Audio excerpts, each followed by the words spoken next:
Think for a moment about what it truly means to be different. Imagine being born with a fire inside you, a vision that others cannot see, a voice that whispers truths too uncomfortable for the crowd to hear. Imagine realizing, deep down, that the path set before you cannot be the same as everyone else's. This is the fate of the so-called chosen one. And in this journey, there is one truth that echoes across history, psychology, and spirituality. The chosen one must always walk alone. You see, solitude has always been the mark of those who carry a vision greater than themselves.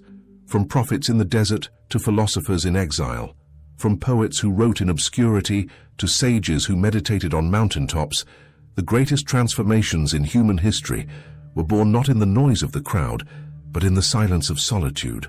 And today, as we explore this profound idea, we will uncover why Alan Watts and other great thinkers insist that walking alone is not a curse, but a necessity for those destined to awaken. Before we begin, take a moment to subscribe to this channel, leave a like and share this video with someone who might need to hear these words. Your engagement helps us bring forward more reflections like this. And I promise you this, in this video you will encounter revelations that may forever change the way you perceive solitude, destiny, and the role of the chosen one in our world. Stay until the end, because the final truth we will explore is the most powerful of all, and it may illuminate your own path in ways you never expected. Now, let us begin this journey. Alan Watts often reminded us that to be truly alive, we must confront the paradoxes of existence. One of the deepest paradoxes is this. Although humans are social creatures, those who awaken to a higher calling almost inevitably find themselves separated from the crowd.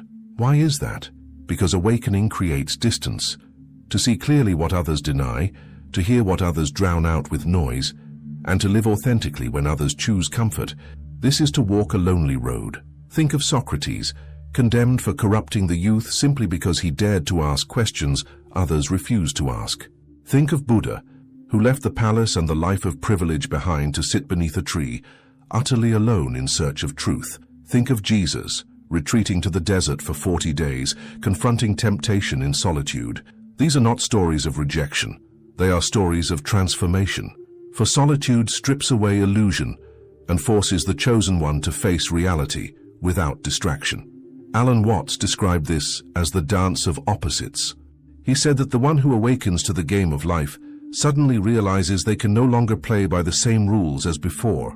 While the crowd seeks security, the chosen one sees that true security is an illusion.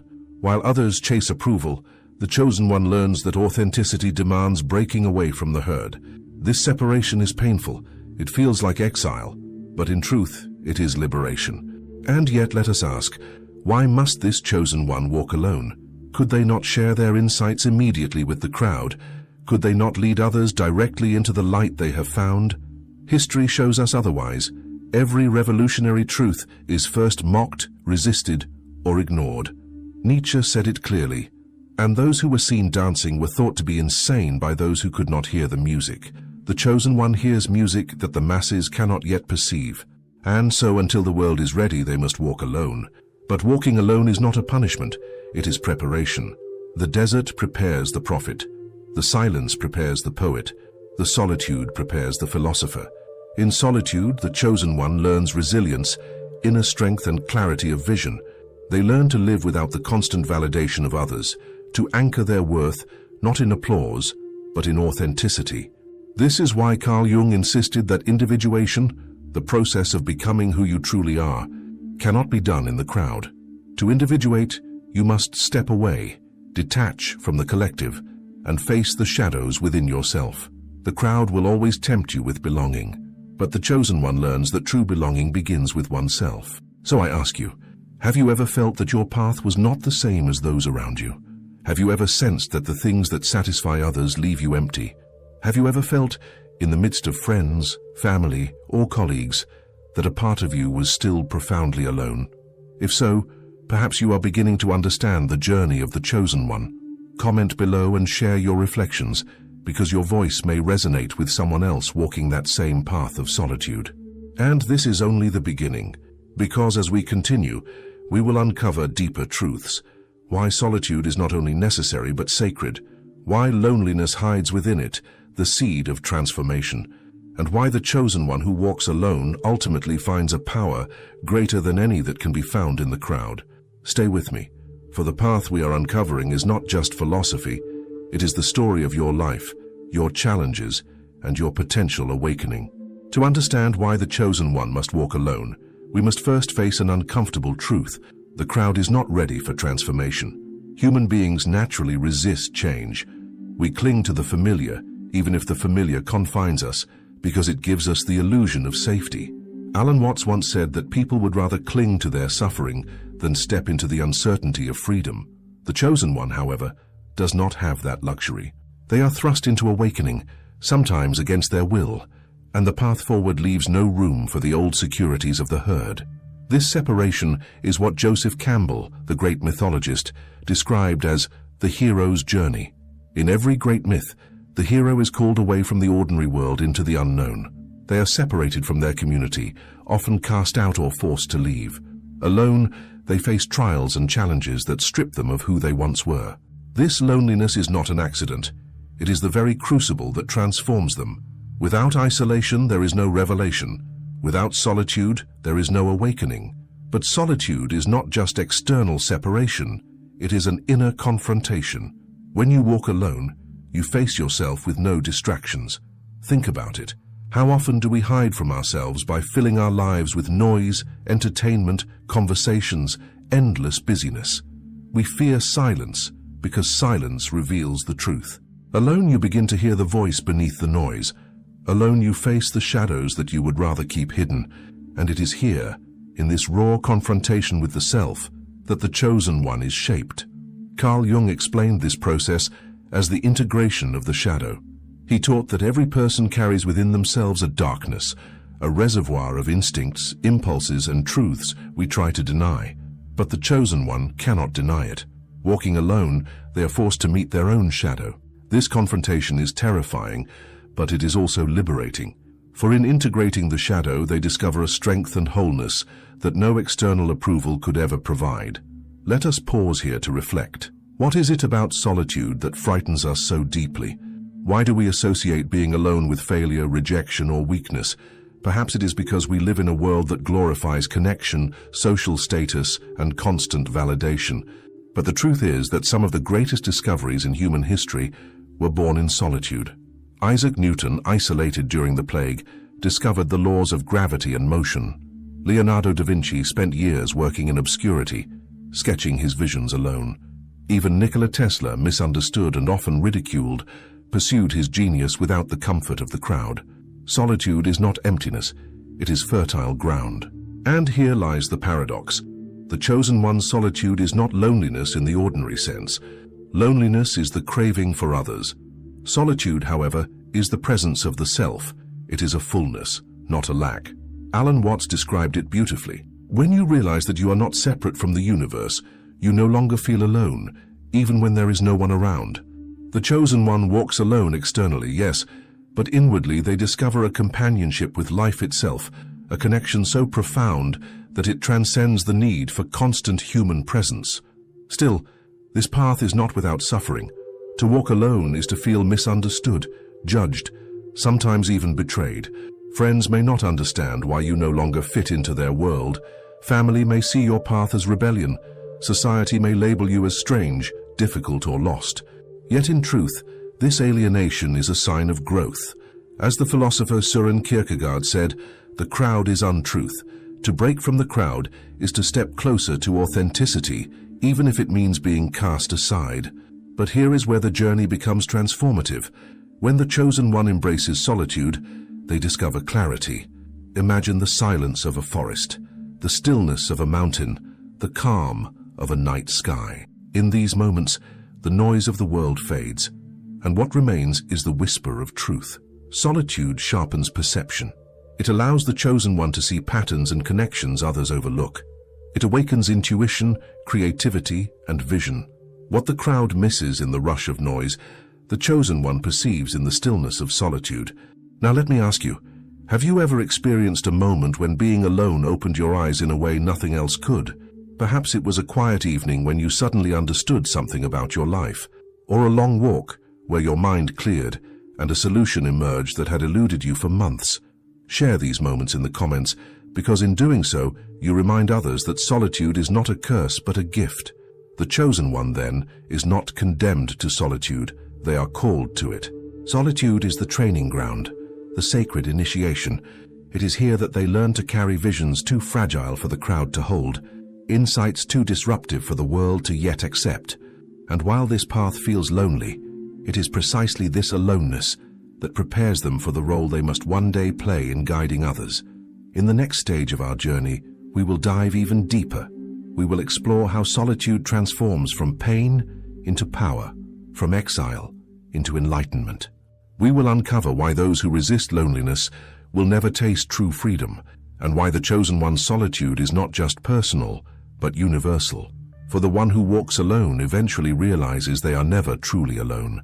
They walk with life itself. Stay with me, because what comes next may shift the way you understand not only solitude, but the meaning of your own destiny.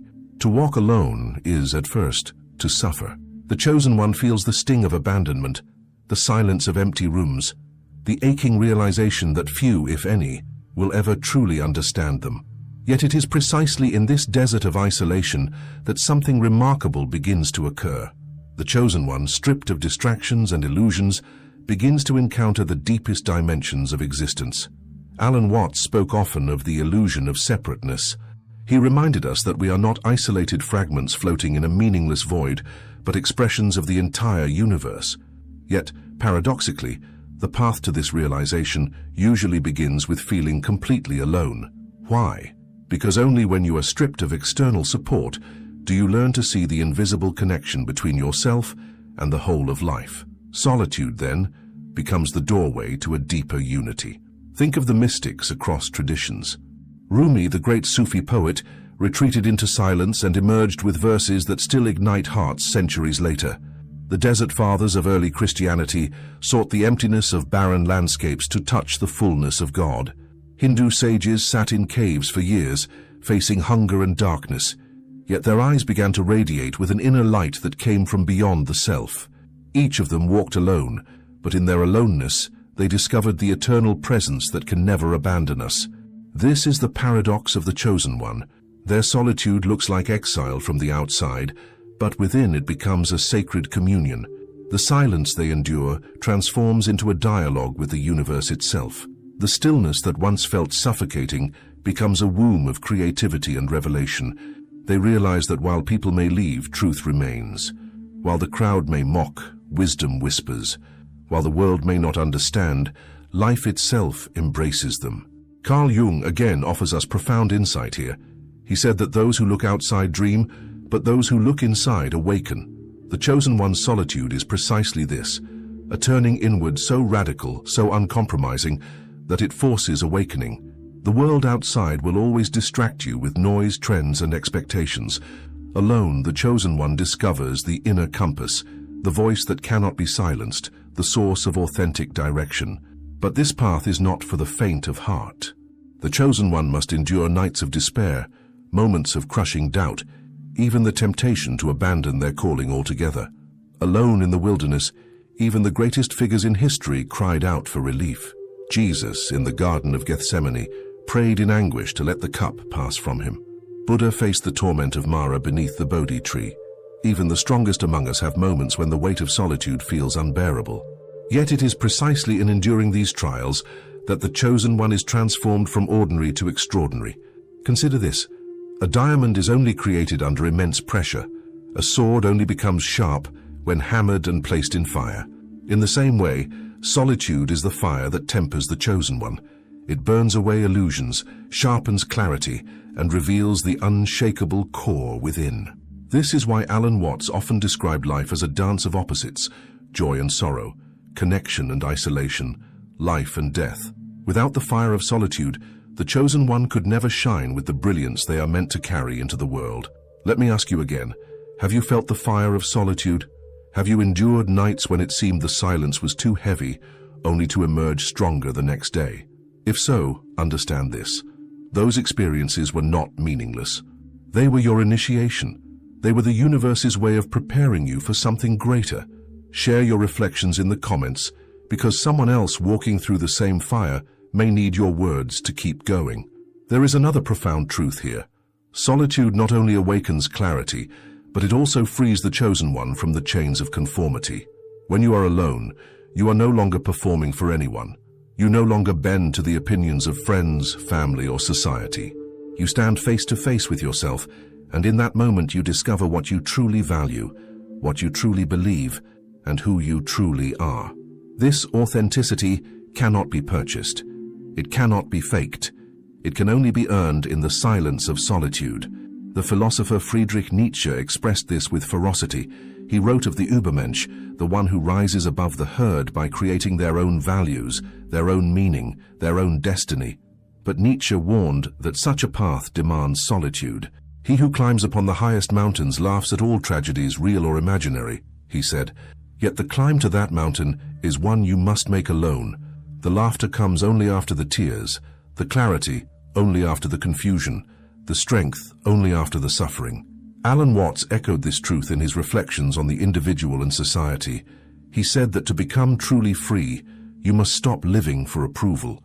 You must stop trying to fit into molds that were never meant for you. Freedom in its rawest form is frightening. It means there is no one left to blame, no one left to follow, no one left to validate you. But it also means that your life becomes fully your own. And this terrifying, exhilarating freedom is the gift of solitude. Now, as we move toward the final chapter of this journey, we arrive at the most important revelation. For the chosen one does not walk alone forever. Solitude is not the destination, it is the preparation. Out of solitude emerges not only strength but a calling. The chosen one who has endured the fire of isolation eventually returns to the world, carrying light that only solitude could have kindled. In the next and final part, we will uncover the ultimate reason why the chosen one must walk alone, because only by walking alone can they return to guide others. Their solitude is not selfish withdrawal, but sacred preparation for service. And in this final truth, we will see how your own moments of loneliness may be preparing you for something greater than you could ever imagine. Stay with me, because the last revelation is the most powerful of all. The path of solitude, though painful, is never meant to end in isolation. It is the chosen one's sacred preparation for returning to the world with a gift that only solitude could give. This is why the chosen one must always walk alone, because their separation from the crowd is the very thing that equips them to serve the crowd. Their exile becomes their initiation. Their loneliness becomes their strength. Their silence becomes their message. Alan Watts often compared life to a play. Most people, he said, mistake the mask for the actor. They become so entangled in their roles, worker, parent, citizen, that they forget the deeper reality of existence. But the chosen one, through solitude, steps off the stage. Alone, they see behind the masks. They awaken to the truth that they are not merely roles, but expressions of something infinite. And once they have seen this, they cannot return to the old illusions. They return to the world not as another player lost in the drama, but as one who knows the play is just that, a play. History gives us countless examples of this return. Moses emerged from the desert to lead his people. The Buddha, after awakening beneath the Bodhi tree, returned to teach the Dharma. Jesus left the wilderness to begin his ministry. Each of them walked alone first, because without solitude, they could not have carried the light they later shared. Solitude purifies vision. It strips away pride, distraction, and fear. And when the chosen one emerges, they do so with clarity, humility, and power. But make no mistake, the world rarely celebrates the chosen one at first. The prophet is mocked before being revered. The thinker is dismissed before being quoted. The artist is ignored before being immortalized. This is the burden of carrying truth too soon. Yet the chosen one, strengthened by solitude, learns patience. They know that their task is not to force awakening, but to live authentically and allow their light to shine, even if others are not yet ready to see it. Carl Jung described this as individuation, the process of becoming whole. But he added that true individuation always benefits the collective. When a person becomes authentic, they inspire authenticity in others. When a person integrates their shadow, they stop projecting it onto the world. When a person discovers their inner light, they naturally illuminate the path for those around them. In other words, the chosen one does not walk alone forever. They walk alone so that when they return, they can carry something real, something that heals. And here lies the ultimate revelation. Solitude transforms the chosen one not only for their own sake, but for the sake of others. The chosen one must walk alone because solitude is the womb of transformation. But once transformed, they return as a bridge between worlds. The world of illusion and the world of truth, the world of conformity and the world of authenticity. This is why Alan Watts said that the awakened person is like a window through which the universe sees itself. Alone they polish that window. Alone they strip away the dust of conditioning and fear. And when they return, they shine so clearly that others, even if only for a moment, glimpse the infinite through them. So what does this mean for you, here and now? Perhaps you have felt the weight of solitude in your life. Perhaps you have been misunderstood, rejected, or left behind. Perhaps you have felt that your path is one no one else seems to understand. If so, I want you to hear this truth. Your solitude is not meaningless. It is shaping you. It is preparing you. It is the universe's way of calling you deeper, of forming you into someone who carries light that cannot be extinguished. Think of your solitude as a sacred fire. It may feel painful, but it is burning away what is false so that only what is real remains. It may feel empty, but in truth, it is full of possibility. It may feel lonely, but in truth it is connecting you to something far greater than yourself. And one day, when the time is right, you will see that your solitude was never just for you. It was for all those who will be touched by the person you are becoming. Nietzsche once wrote, "The individual has always had to struggle to keep from being overwhelmed by the tribe. If you try it, you will often be lonely and sometimes frightened. But no price is too high to pay for the privilege of owning yourself." That is the ultimate gift of solitude. Ownership of the self, authenticity without compromise, truth without distortion. And from this foundation, the chosen one can live and act with power, compassion, and wisdom. Now, as we close, let us return to the promise made at the beginning, the final truth, the most powerful of all. Here it is. Walking alone is not the end of the story. Walking alone is the preparation for walking together, but in a higher way.